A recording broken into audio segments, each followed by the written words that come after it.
Dans cet exercice FA26, on a trois types de cartes qui s'échangent. On a des cartes Saturne, des cartes Lune et des cartes Voie lactée. On nous dit que 2 cartes Saturne, ça vaut 5 cartes Lune, et 3 cartes Lune, ça vaut 3 cartes Voie lactée. Donc première question, on nous dit que Jean possède 6 Saturnes, et il aimerait savoir combien de cartes Voie lactée il peut obtenir. Alors, il va devoir commencer par transformer ces 6 cartes Saturne en cartes Lune. Pour ça, on va regarder quel est le facteur de proportionnalité entre les cartes Saturne et les cartes Lune. On voit que pour passer de 2 à 5, eh bien, on a multiplié par 2,5. Donc, pour passer des cartes Saturne aux cartes Lune, on doit multiplier par 2,5. Donc, pour calculer le nombre de cartes Lune qu'il va obtenir, on fait 6 fois 2,5 et on obtient donc 15 cartes Lune. Maintenant, ces 15 cartes Lune, il va les échanger contre des cartes Voie lactée. Donc ici, pour passer des cartes Lune aux cartes Voie lactée, si on fait la multiplication, on voit qu'il va falloir multiplier par 4 sur 3, 4 tiers, c'est-à-dire 1,3 périodique. Donc on va multiplier 15, on garde la fraction parce que comme ça évitera d'avoir des nombres à virgule. Donc on va multiplier 15 par 4 tiers. Donc si on le fait ici, 15 fois 4 tiers, eh bien on doit faire 15 divisé par 3 pour commencer, ce qui fait 5, fois 4, ça fait donc 20 cartes Voie lactée. Donc voilà, avec ces 6 cartes Saturne qu'il avait au début, il peut obtenir 20 cartes Voie lactée.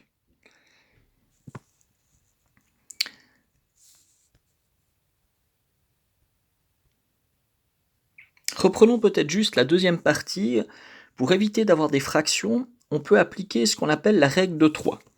La règle de 3 va nous permettre, lorsqu'on a un cas de proportionnalité, de retrouver ce qu'il faut mettre ici à l'aide des informations qu'on connaît déjà.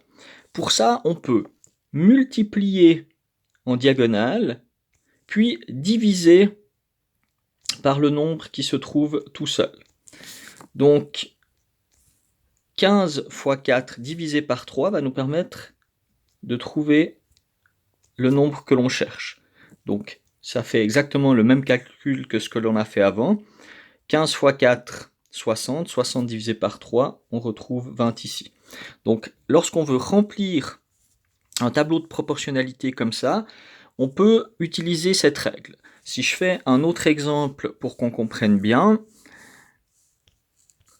voilà, si par exemple ici j'aimerais mettre 12 lunes et que je veux retrouver ce que je dois mettre ici, j'ai le droit de faire 12 fois 4, donc je multiplie en diagonale, puis je divise par celui qui est ici en haut. Donc 12 fois 4 divisé par 3, ce qui va nous donner donc 16 Voie lactée.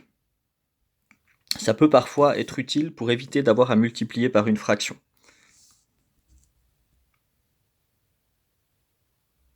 Question B, on a cette fois 80 Voie lactée, ici, et on aimerait retrouver combien on pourrait obtenir de Saturne si on échange toutes nos 80 Voie lactée.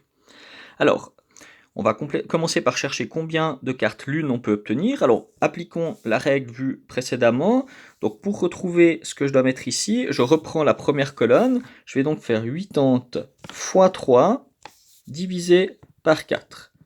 Donc, je peux évidemment commencer par faire 80 divisé par 4. Ça fait 20. 20 fois 3, on obtient 60. Donc, ici, j'ai 60 cartes Lune. Maintenant, ces 60 cartes Lune, je les mets dans l'autre tableau de proportionnalité et je cherche combien de Saturne je peux obtenir. Alors, je réapplique cette règle de 3 vue avant. Je vais faire 60 fois 2, c'est-à-dire 120, puis je divise par 5, ce qui va me donner 24 pour le nombre de cartes Saturne. Ça revient évidemment au même que de diviser par 2,5 directement avec le nombre qu'on avait trouvé ici.